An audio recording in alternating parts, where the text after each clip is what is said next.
Asalaamu calaykum waraxmatullaahi wabarakaatu. Haddaba diinteena islaamka maxay ka qabtaa Valentine Day? Valentine's Day waa maalinta jaceylka ee loo yaqaano 14 Febraayo. Allah subxaanahu wa tacaala waxa uu jeediyey waxaan ahayn qofkii sameeya waa wax ka hor imaanaya diinta islaamka. sidaa darteed qof iimaan leh oo caqiidadiisa u damqanaya in loogu digo lana baraarujiyo waa arrin aad iyo aad u wanaagsan. diinteena ma inoo ogashahay inaan ciidaha gaalada u dabaaldegno. Allah subxaanahu wa tacaala markuu ku tilmaamay adoomadiisa wuxuu ku yiri suuratul furqaan aayadda 72 والذين لا يشهدون الزور وإذا مروا باللغو مروا كراما. kuwa aan xaadirin zuurka markii laqwi maraan dhaafa ayaa sharaf leh.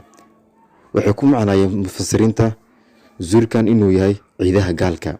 suuratul maa'ida aayadda 47 Allah subxaanahu wa tacaala wuxuu ku yiri likulli jacalnaa minkum shircatan wa minhaajan. waxaan u yeelay mid kasta oo idinka ka mid ah wado iyo wuxuu ku dhaqmo.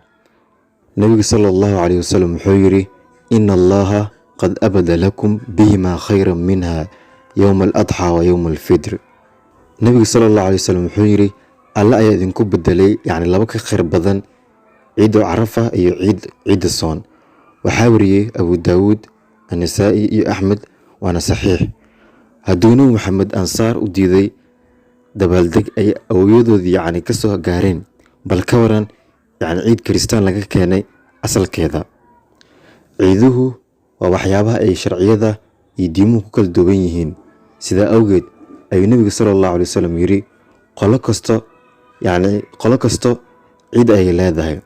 anagana waatan ciideena Bukhari iyo Muslim ayaa wariyeen waa ciid Carafo iyo ciid Soon.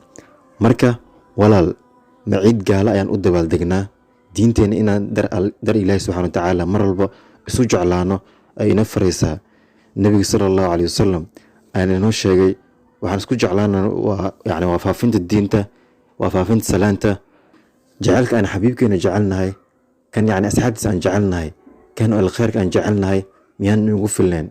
nabiga sallallahu alayhi wasallam u fiirso dhaqankiisa.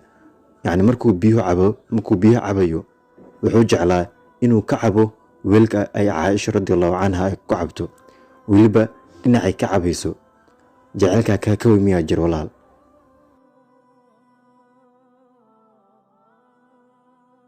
damirximada ugu weyn ayaa ah in gaalo waxa ay keento lagu raaco oo ku horseedi karta akhlaaq xumo, ku kaxaynaysa in haddii xitaa gaalo god abeeso gasho aad la gasho. assalaamu calaykum waraxmatullaahi wabarakaatu.